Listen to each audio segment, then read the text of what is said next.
AfroWeb TV vous propose un programme varié, diversifié sur www.tv.com. Sur AfroWeb TV, ce sont des reportages, des interviews, des émissions interactives, des débats et des documentaires entrecoupés des informations. AfroWeb TV, disponible sur YouTube et sur www.afrowebtv.com. AfroWeb TV, la télé plus proche de vous et dans vos téléphones. Chers amis téléspectateurs, amis internautes, vous êtes sur la meilleure antenne de la diaspora africaine, FM Liberté, la première radio de la diaspora africaine, ainsi que sur AfroWeb TV. Nous sommes très honorés d'être avec vous pour faire le point de cette convention des démocrates qui s'était terminée en beauté hier à Chicago. Et nous étions avec le reporter journaliste de son état, Danny Ange. Bonjour. Bonjour Moïse, bonjour à tous les amis téléspectateurs et tous ceux qui nous suivent sur la bande FM. Tout le plaisir pour nous d'être en direct avec vous.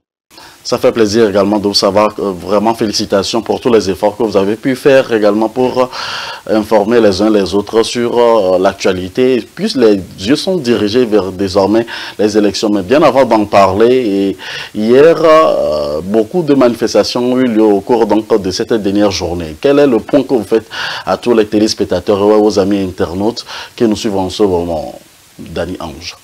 Je crois que hier, il faut l'avouer, était une journée, la journée de la grande messe. Et cette messe a été dite par Kamala Harris elle-même à travers l'acceptation de sa nomination en tant que candidate démocrate pour les présidentielles du 5 novembre prochain. Au cours de son discours, elle a présenté son programme d'action sur le plan social, sur le plan économique, au niveau de la diplomatie et aussi tout cela à travers son histoire de vie personnelle. Elle a été donc cette femme a été élevée par ses parents au début et après par sa mère. Et il faut dire que ça s'est aussi montré au créneau pour dire à tout le monde, exhorter les uns les autres pour leur dire que il faut faire confiance à ma sœur. Elle a la possibilité, elle a la capacité et c'est pas maintenant. Son leadership a commencé depuis son jeune âge. Et je crois que c'était des moments touchants pendant son discours d'acceptation et aussi c'était aussi les moments, surtout, il faut l'avouer, son apparition sur scène, son entrée, comme je l'ai qualifié, triomphale et des ovations sans cesse pendant au moins 4 minutes, 6 minutes. Eh bien, les gens ne s'en rendaient pas compte parce que hier, l'histoire, une nouvelle page d'histoire a été écrite à Chicago, surtout à United Center. Tous ceux qui étaient là ont eu le privilège de participer à l'histoire, à cette histoire, de voir la première femme noire investie candidate aux élections présidentielles américaines et ensuite des panoplies de personnalités qui sont venues à travers le discours pour soutenir. Le United Center était rempli, je dis bien était rempli, même des gens étaient assis dans les escaliers qui amenaient vers les sièges. Et en dehors de ça, l'enceinte de United Center, au dehors, eh bien, ce n'est pas des images générées par AI, mais c'est des personnes humaines en personne, excusez la tautologie, qui étaient là à United Center pour assister à cet événement historique. Avant donc, hier, il y a eu d'autres personnalités telles que le président Barack Obama, sa femme, le président Bill Clinton, Hillary Clinton, pour ne citer que cela. Et hier, la présence surprise de Elizabeth Warren, eh bien, cette sénatrice combattante également, était ovationnée et cerise sur gâteau. C'était donc Oprah Winfrey, qui est donc une personnalité et en dehors de ça, c'est la première fois qu'elle participe à une convention et aussi convention des démocrates en tant que libérale. Elle a invité les gens à sortir massivement et c'est ce qu'on peut retenir. Tout le monde, fait d'effet, c'est tout fait pour élire Kamala Harris le 5 novembre prochain. Sortez, et comme l'a dit Michelle Obama, do something. Don't just sit there and keep complaining, but you have to do something. Et ce qu'il veut que tout le monde fasse, c'est d'aller voter le 5 novembre prochain pour Kamala Harris pour qu'elle soit la nouvelle présidente américaine.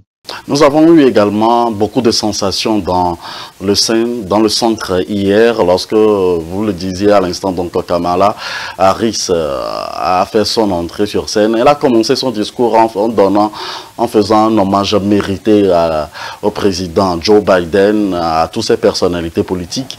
Dites-nous concrètement, qu'avez-vous retenu de son discours? Eh bien, c'est un discours d'appel, un discours d'exhortation. Euh, on va faire évoluer l'Amérique. Moving forward, we're not going back. C'est la quintessence du message. On ne va pas reculer, mais nous allons en avant, si on peut traduire ainsi. C'est un message où, de par son histoire, à travers, elle est partie en disant, je suis devenue avocate parce que mes parents étaient des acteurs des droits de l'homme. Je les ai vus se battre pour les droits de l'homme. Et ce qui m'a surtout marqué, c'est pendant ce temps que j'ai connu donc, j'ai vu des avocats de renom à cette époque. Et ce n'est qu'après ça, il y avait une amie, une camarade de classe qui venait à l'école toujours sad. Elle venait à l'école pas très égayée. Et un jour, elle s'est rapprochée d'elle pour demander qu'est-ce qui ne va pas. Et la jeune fille, sa camarade à l'école lui disait, eh bien, j'ai des difficultés à la maison parce que euh, euh, euh, mon stepfather euh, prenait avantage de moi.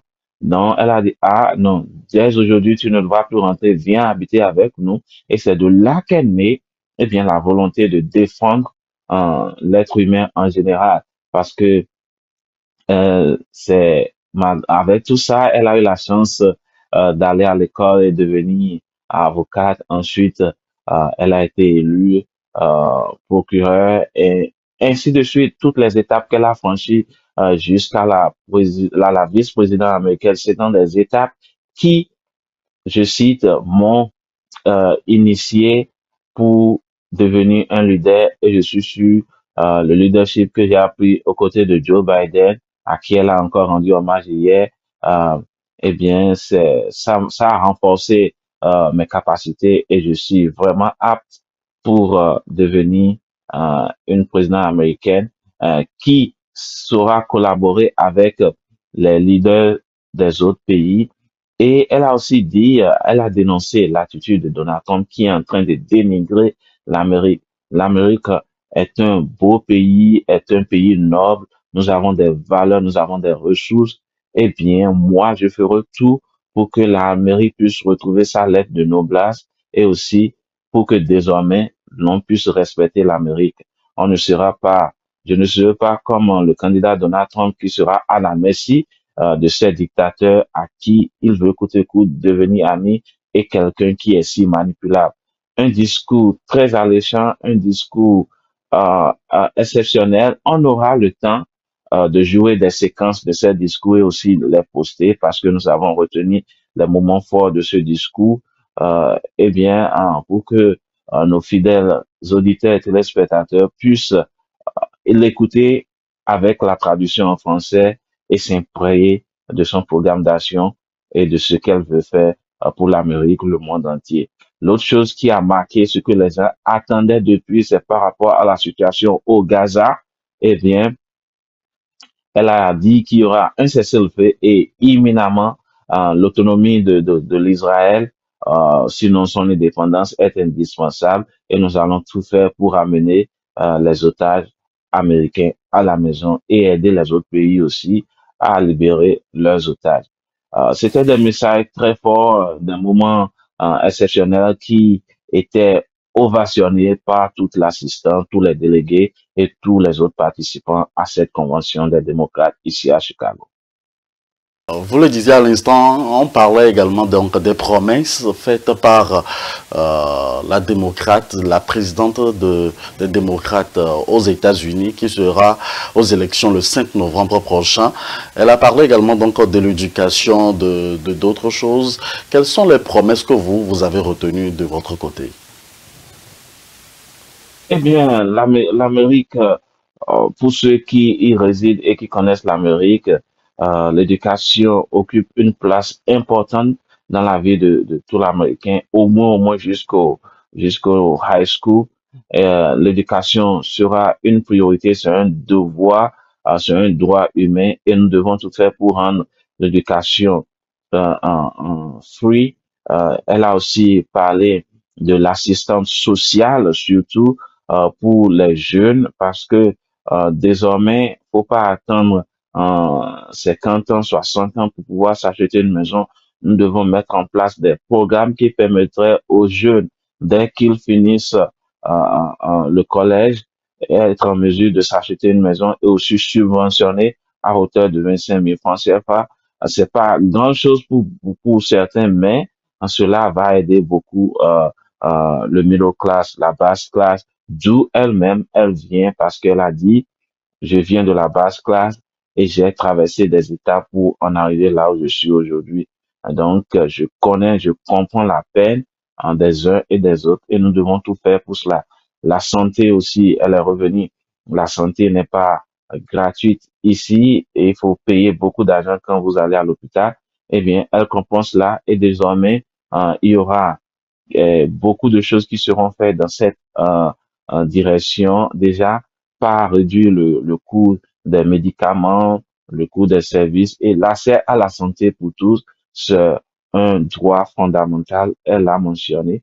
Et en dehors de ça, elle a aussi parlé de la justice sociale, de l'équité au sein de la société américaine et aussi exhorter euh, les uns à cultiver la tolérance et l'amour du prochain parce que c'est très important. Elle a dit les voisins à l'époque qui étaient avec nous, elle se rappelle encore des noms, elle a cité toutes ces personnalités. On était juste des voisins, mais pour moi, jusqu'à aujourd'hui, ils constituent des parents parce que ceux-là ont contribué à mon éducation. Et c'est des valeurs que l'Amérique doit retrouver et nous allons œuvrer dans ce sens. Elle a aussi parlé de la politique de l'immigration qui, vous savez, occupe une grande place chez les démocrates, même si le président Donald Trump, l'ancien président, essaie de montrer que les démocrates ne font rien dans ce sens. Elle a mentionné, et comme l'avait mentionné aussi le président Obama, que le deal bipartisan pour faire ce deal-là, pour faire revenir le système, pour rééquilibrer et réarranger le système d'immigration a été rejeté par les républicains à cause de Donald Trump. Donc, il faut l'avouer, c'est quelque chose d'exceptionnel qui s'était passé hier. Les promesses qu'elle veut tenir pour l'Amérique. On va faire une courte pause pour lui permettre donc de revenir en ligne et pour l'heure, nous allons vous proposer donc cette partie où nous avons eu à tendre nos micros à certains participants hier donc à Chicago. So do you think Kamala Harris will win this election coming up? Do I think that she'll win? Yeah. I mean, I hope so. Fingers crossed. That's why I'm volunteering. I think there's a much better chance now, seeing the ruling and everything that's been happening in the past couple of weeks. I think there's a much better chance that she'll get those swing state votes and all of that. It's for great Americans to come together to celebrate the election of the first African American, South Asian American woman as president of the great United States of America. So I think my memories are seeing the diversity of Americans coming together, all walks of life, all types of concerns from all over the U.S. as well as our territories, to come together in unity to celebrate and to protect our freedom. Be sure to exercise your right and your obligation to vote on November 5th. Make a voting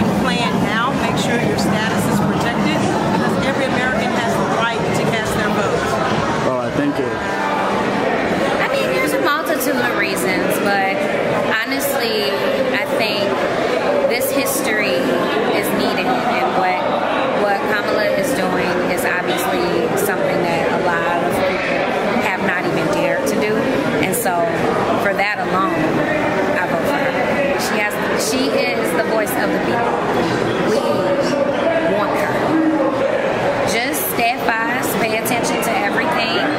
Don't believe everything that you see or hear, and just do what's best in your heart.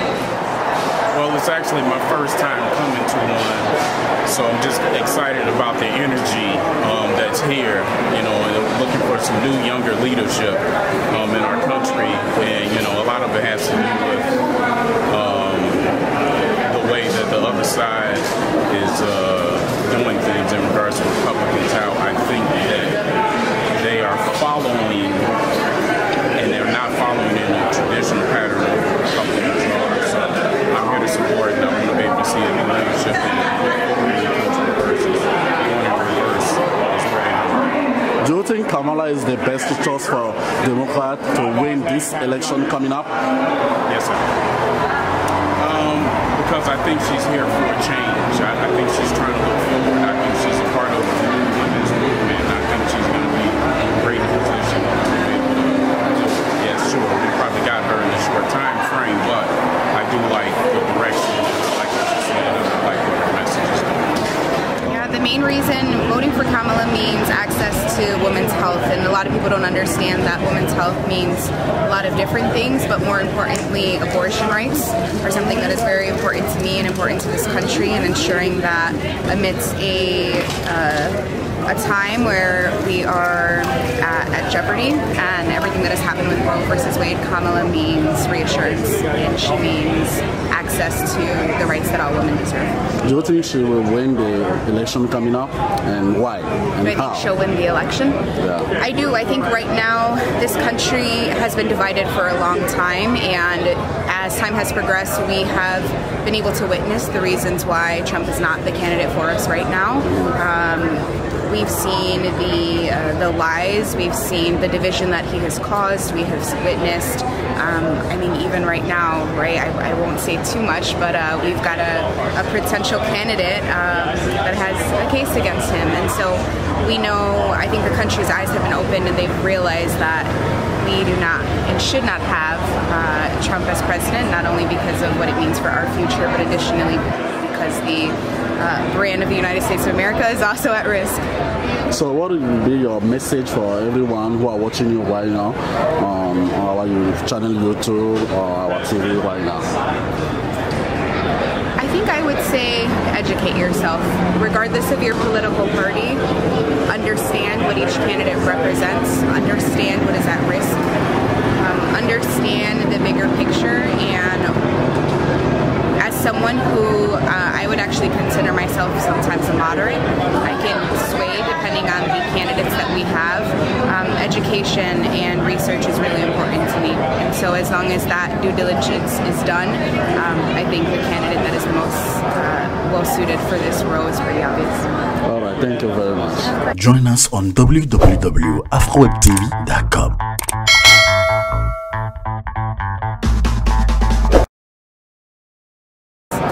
Well suited for this role is pretty obvious. All right, thank you very much. Join us on www.afrowebtv.com.